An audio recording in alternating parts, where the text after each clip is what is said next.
Nicholas Bromley, que es profesor de geografía en la Universidad Simon Fraser de Vancouver, en Canadá. Es originalmente geógrafo y de la geografía se movió al derecho. No es un jurista que haya descubierto la geografía, sino al revés. Y es el líder del movimiento mundial, o la figura más relevante del movimiento mundial de lo que se llama Law and Geography, derecho y geografía. Su trabajo busca definir el papel de la propiedad en conflictos y relaciones sociales, incluyendo la gentrificación, los huertos urbanos, la regulación municipal del ambulantaje y los grupos marginados, entre muchos otros temas.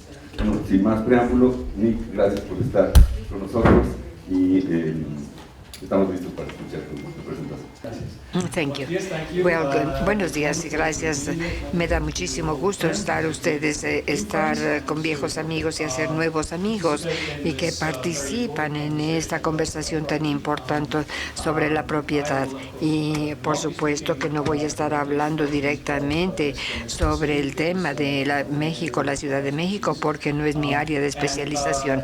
Y definitivamente vamos a hablar de la propiedad para ver qué es lo que entiende la gente de propiedad. Cuando yo diga cosas de la propiedad que sean obvias por ustedes, por favor discúlpenme, pero voy a tratar de hacer lo siguiente. Aprovecho la oportunidad de esta reunión tan importante para tratar de tener nuevas ideas. Voy a tratar de pensar en la relación que existe entre propiedad, poder y precariedad.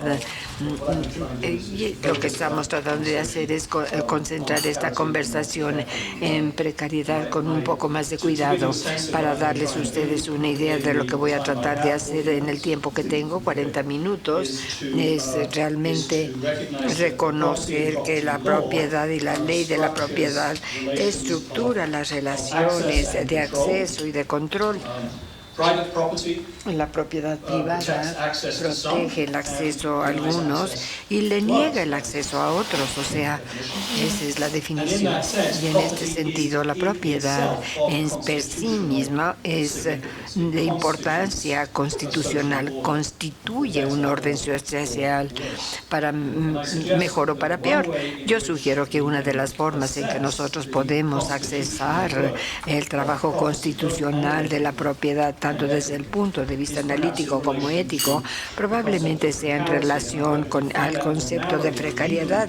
Voy a definir esta concepción de precariedad con mayor cuidado. La precariedad legal por la forma en que algunas poblaciones se les coloca en una mayor vulnerabilidad, mayor riesgo asociado con una serie de relaciones, propiedades o esta propiedad que es precariosa, se pierde el placer o el deseo de otros. Es así como yo voy a tratar de continuar manejando este tema. ¿Cómo hago que esto funcione? ¿Le doy clic acá o cómo? No, tengo que cambiar. Cambio la diapositiva. Estamos hablando. Es tentador pensar en la propiedad sencillamente como una relación entre un dueño y un objeto, pero por supuesto que la propiedad habla de la relación entre los propietarios y los otros, incluyendo a otros propietarios o no propietarios. Si ustedes están solos en una isla desierta, las reglas de la propiedad no tendrían sentido. Solamente tienen sentido cuando hay la presencia de otros o hay una regla de propiedad privada. Digamos que yo debo tener prioridad en relación con otros cuando se trata del uso de los recursos y ustedes no pueden utilizar ese recurso a menos que yo los invite. Por supuesto que esto lo podemos utilizar de diferentes formas. Ustedes y yo tenemos derecho a tener acceso a la propiedad privada. Esta relación no se trata solamente de ustedes y de mí, por supuesto que involucra al Estado, que respalda mi reclamación a un recurso, aplica significando el poder. Los derechos de propiedad privada me dan poderes para utilizar la cosa y evitar que ustedes utilicen una cosa debido al hecho que yo puedo pedir al Estado que aplique mis derechos. En ese sentido, el Estado no es una amenaza a los derechos solitarios de las personas, sino que es la base de esos derechos. La propiedad privada es el derecho privado protegido por el Estado. La teoría escolástica insiste en que prestemos atención a la idea de que la propiedad tiene que ver con relaciones entre actores y el Estado. Sin embargo, aun cuando nosotros pensemos en la relación de la propiedad, existe el peligro de no pensar plenamente en cuál es la dimensión de la relación de la propiedad. Hay un cantante que cita con mayor frecuencia, prestamos un mal servicio a esta idea de relacionalidad en vez de pensar en todas sus implicaciones. Déjenme organizar y distribuir los derechos de propiedad, los privilegios sociales y el poder social, especialmente la propiedad privada, insiste en las relaciones entre la gente para derivar y sostener ciertas relaciones de poder. Aquí tenemos a Morris Cohen. Él lo señaló hace aproximadamente un siglo. Los derechos de la propiedad privada defender los derechos de la persona. Si alguien más quiere utilizar los alimentos, la casa, el terreno, tiene que tener mi consentimiento en la medida que sean necesarios para la vida de mi vecino. La ley me da el poder limitado, pero es real, para que mi vecino haga lo que yo quiero. El dominio sobre las cosas también es tener el poder sobre los demás. La regla obviamente es el poder para poder dar órdenes. La ley de la propiedad hace algo más que proteger a la gente en sus posesiones y determina lo que la gente puede adquirir. En el futuro, obviamente, proteger los derechos de propiedad del terrateniente, dando a este el derecho de cobrar una renta. Los derechos de propiedad quedan determinados con la distribución futura de toda una serie de privilegios, y esas relaciones pueden ser asimétricas, especialmente bajo el capitalismo, y se cita así como un status quo, tal como lo dijo Tony hace muchos años. La libertad al ducto puede significar la muerte per se. Como tal, creo que es útil pensar en los derechos de propiedad como que constituyen un orden social que organiza el acceso y niega el acceso a otros.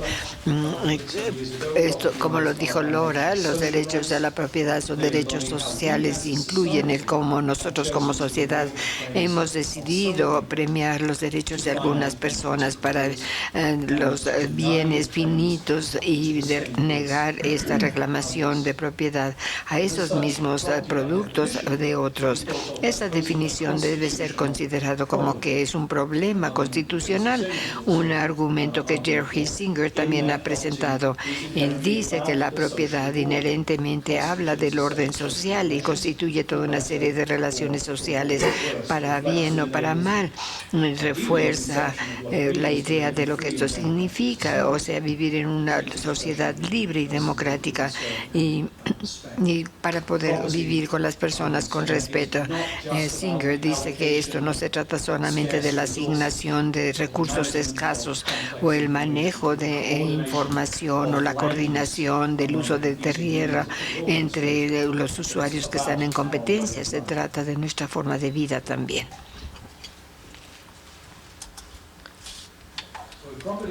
Propiedad es un problema constitucional, por lo tanto, ¿verdad?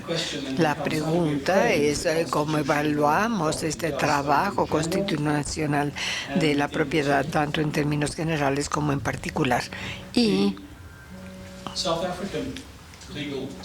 el André Van der Waal definitivo, que acaba de morir hace unas cuantas semanas, y presentó un argumento muy poderoso sobre la importancia al pensar en la propiedad, pensando no solamente de lo que él puede llamar relaciones de propiedad normales o que se encuentran, digamos, en el centro, pero tal como él lo dice, para aprender de los márgenes, para pensar en aquellos que están posicionados marginalmente, y esto determina los derechos de propiedad. Estamos pensando desde la perspectiva de personas, relaciones y temas que son marginales en relación con y son marginalizados por los regímenes normales del derecho a la propiedad. De los márgenes podemos aprender tanto en bases técnicas, pero también analíticos. Este es su punto.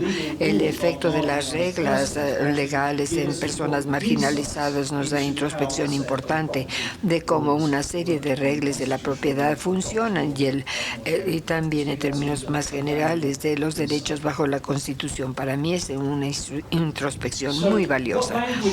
¿Qué lenguaje es el que tenemos para pensar en esta serie de relaciones que se ponen en práctica a través de un régimen de propiedad, especialmente para aquellos que son más vulnerables? Por supuesto que tenemos un lenguaje muy rico. Podemos hablar de exclusión, de marginalización, desplazamiento, desposición, expulsión o inclusive esta vida desnuda, como se le llama a veces. Estos son útiles, pero son problemáticos. Son problemáticos ya que tienden a basarse en un lenguaje binario, el lenguaje dual. La exclusión pudiera no ser la mejor manera de conceder el trabajo de la propiedad o de concebir solamente la propiedad. Implica también una relación binaria. Supone que hay una división entre una introspección y una parte interior y una parte externa de la propiedad. Y la propiedad no es una condición absoluta, sino que es una serie de relaciones organizadas de manera diferente. No hay externalidad o interioridad a la propiedad, solamente son posiciones diferentes que son más o menos estables, más o menos seguras o más o menos vulnerables. Como dijo Butler, el estar fuera establece una estructura política legítima que está saturada en relaciones de poder, y esto se relaciona con la propiedad. Los indigentes, por ejemplo, no es una forma de que no hay propiedad, como lo han descrito algunas personas, ni tampoco en términos legales, en términos de una bare life, vida desnuda, sino que coloca la vida humana fuera de la ley. No es el retiro, la ausencia de la ley, lo que genera algo como esta indigencia. Es la presencia, los que son corridos, marginalizados, continúan teniendo una relación con la propiedad privada y la propiedad del Estado, pero lo hacen bajo condiciones especiales de vulnerabilidad. ¿Cómo podemos pensar en estas relaciones?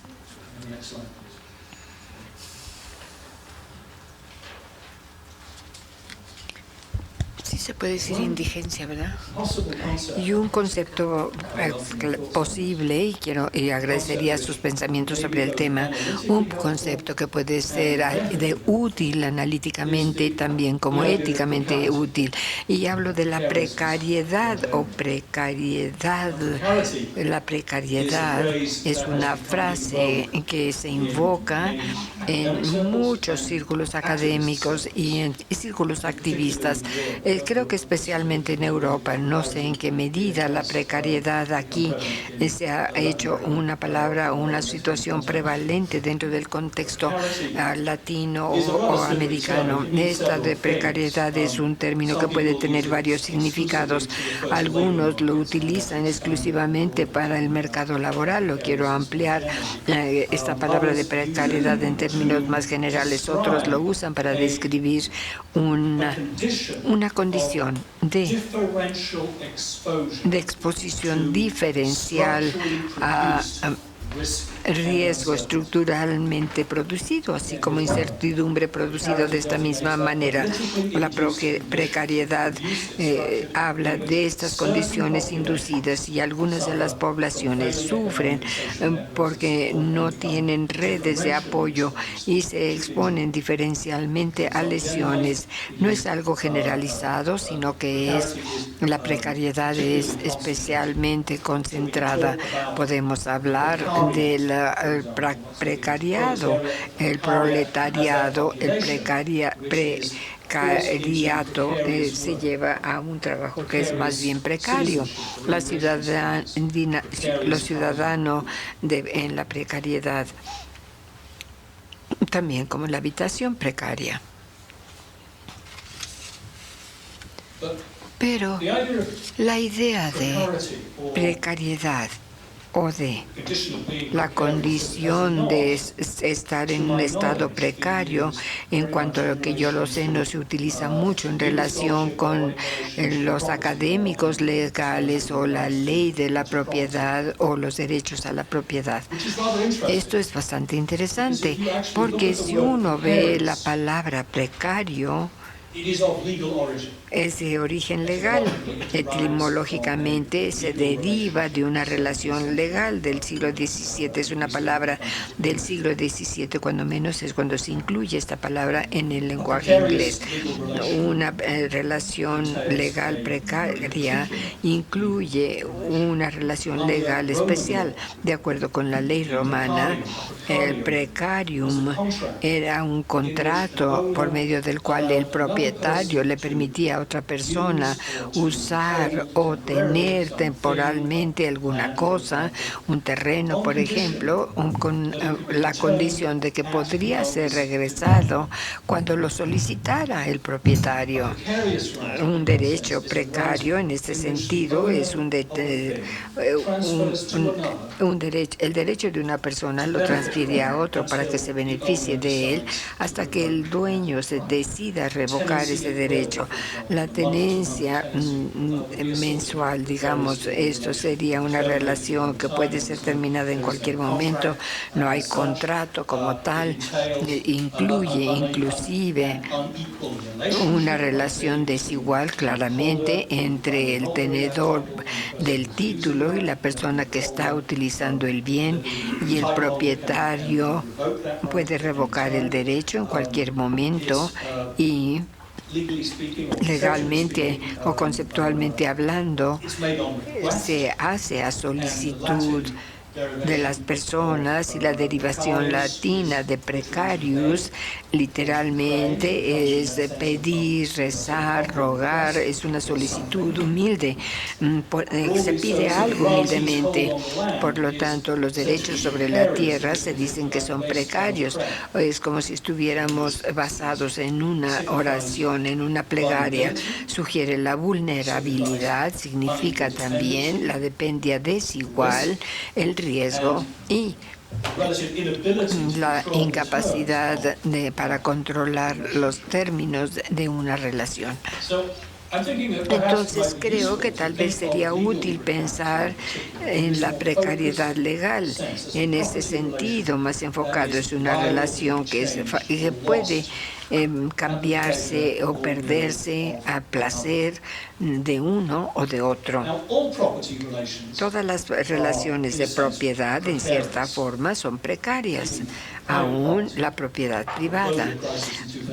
¿Se recuerdan la crisis de 2008 que le reveló a mucha gente que el título que tenían sobre el derecho que tenían sobre alguna tierra o terreno, supuestamente le estaban rentando al banco, y el banco les quitó esta tierra? Pero esta es una situación poco usual, es un ejemplo poco usual, porque los efectos de la precariedad legal quedan bien diferenciados económicamente, están marginalizados económicamente y de otras formas, más bien experimentan la precariedad legal. Si pensamos en la propiedad a través de un lente de precariedad, podemos hacer varias preguntas útiles de la Constitución que son analíticas y éticas al mismo tiempo. ¿Cómo es que la ley de propiedad produce y sostiene la precariedad? La ley sobre los terrenos, sobre la tierra, ¿qué está en juego en una relación legal precaria? Que es precario no es solamente la ausencia de acceso a los recursos, habla de autonomía, de identidad, de privacidad, todo esto está implicado también en el término. ¿Quién se torna precario en términos de la precariedad legal y cómo se diferencia esta socialmente hablando? ¿Qué me dicen de gente de color o las mujeres? Las mujeres en términos generales viven la ley a través de los hombres, que implicaría otro nivel de precariedad que también tiene que ser atendido. ¿Cómo podemos pensar en las relaciones de precariedad durante las épocas de la colonización? Pero por otro lado, ¿cómo reduce la ley de la propiedad la precariedad? ¿Cómo puede ser impugnada? Y por cierto, esto marca la manera en que los que son débiles en una relación pudieran ser más fuertes de lo que pensamos. ¿Y qué tanta tensión de precariedad nos dio la base para la evaluación ética de un régimen de acuerdo con la ética?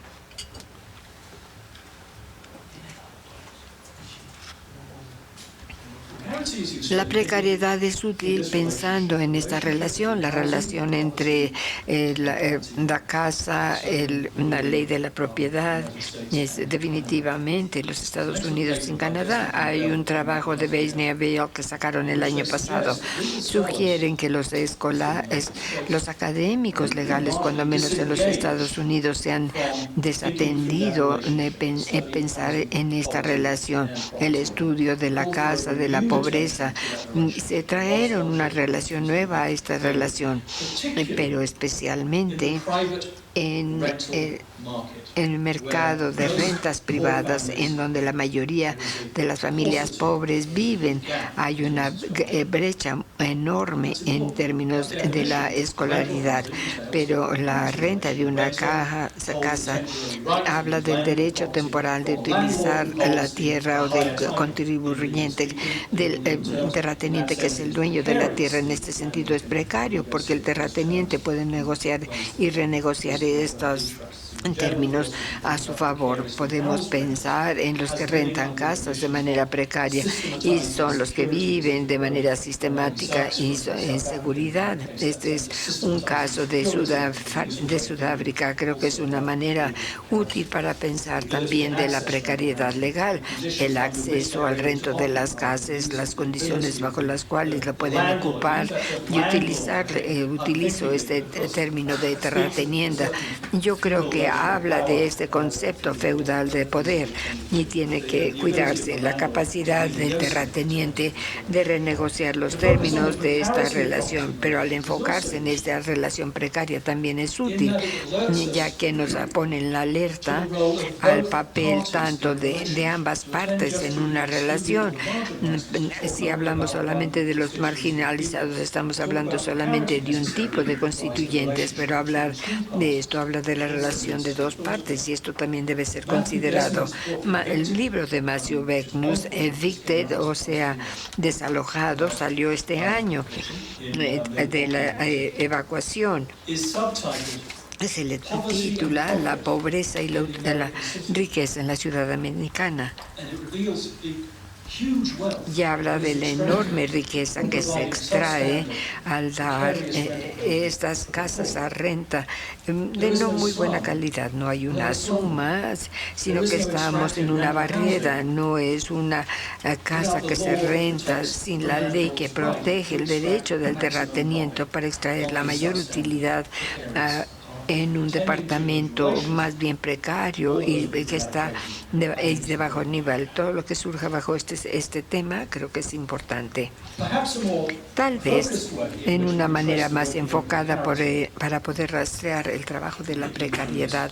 Al pensar en este concepto de precariedad legal que he presentado a ustedes, se relaciona con acciones legales específicas y esto es un proceso legal que presenta una parte contra otra parte. Un buen ejemplo sería la evicción o el desalojo bajo ciertas condiciones. Por supuesto que los terratenientes pueden desalojar y las condiciones bajo lo cual lo hagan puede ser crucial.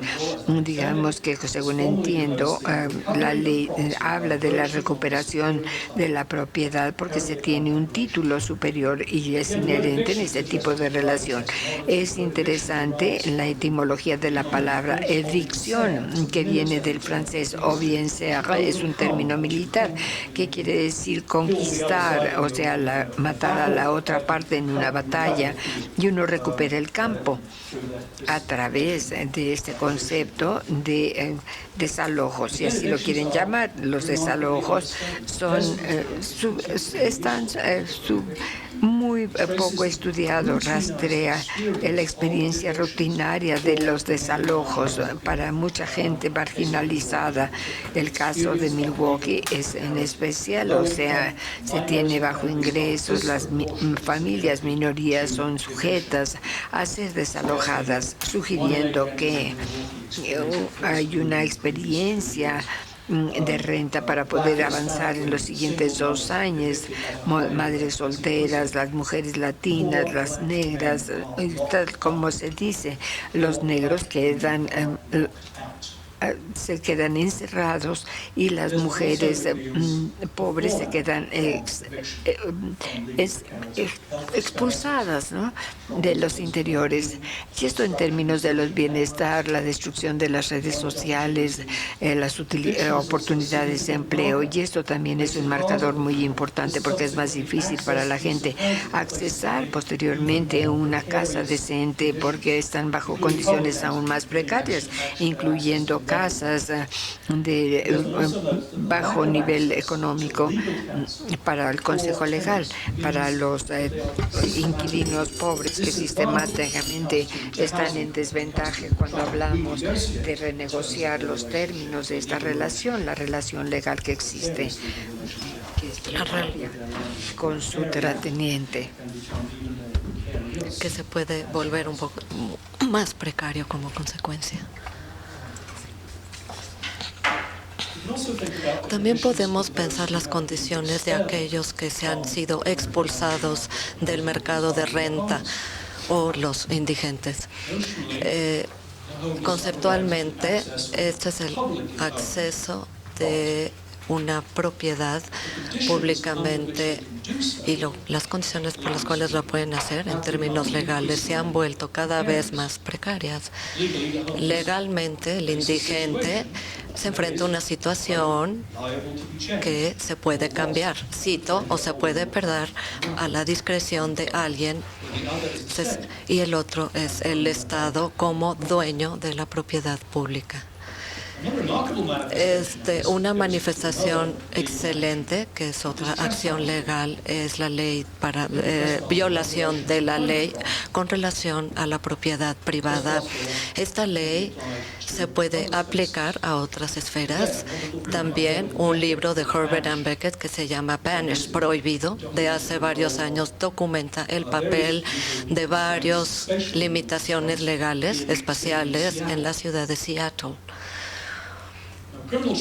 Esta es una violación porque cuando alguien se niega a dejar la propiedad cuando lo solicita el dueño, una innovación en esta ley de violación de ley es el uso de contratos que son con la policía de Seattle, y la manera efectiva es empoderar a la policía para básicamente adquirir que entre la autoridad del dueño, bueno, debe de ser entre partes privadas como consecuencia. Si la policía, con una persona que no tiene un fin legítimo en la propiedad cuando el contrato está en operación, la siguiente diapositiva, no, una anterior, por favor.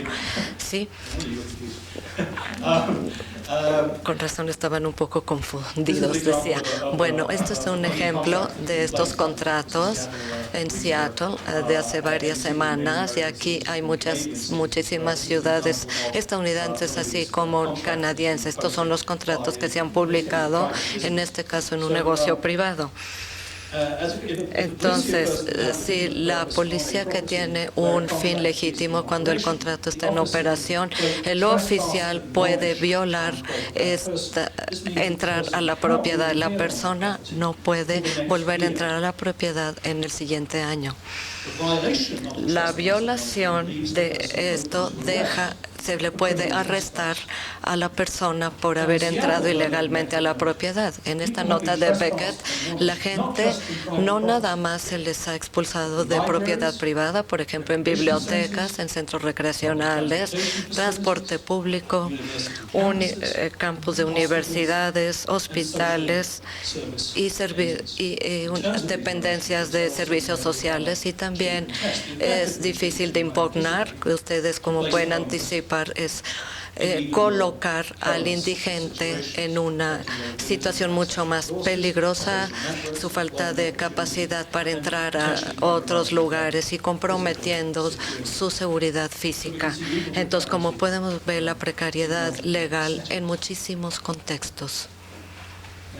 Ahora, esta es la última diapositiva.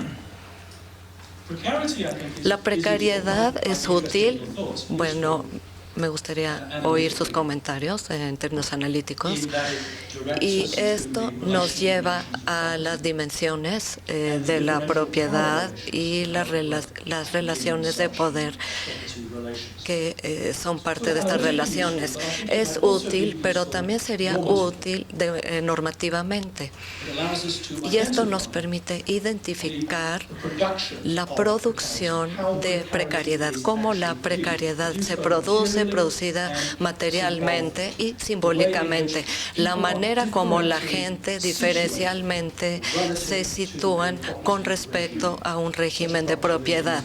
Este régimen de propiedad tiene significancia constitucional, pero esta precariedad es evidente en un mayor sentido ético. Aquí Butler habla de definiciones de precariedad para lo que ella describe como la precariedad que caracteriza a todos.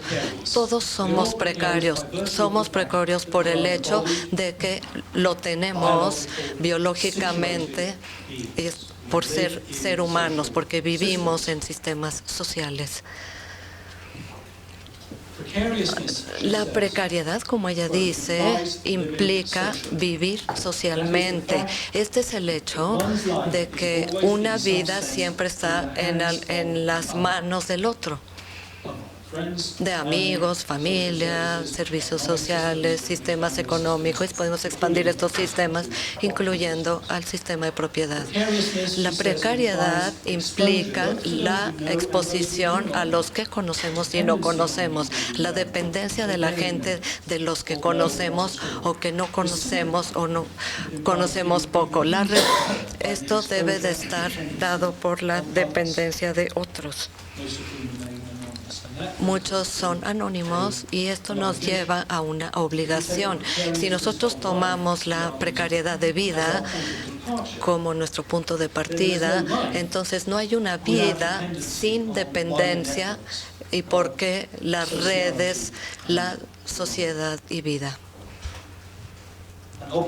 Una obligación emerge del hecho de que todos somos seres sociales desde el principio, dependiendo de lo que está fuera de nosotros, en otros, en instituciones y en los entornos sostenidos y sustentables, ya sean ambientes físicos, pero también hay ambientes legales, políticos, económicos y sociales.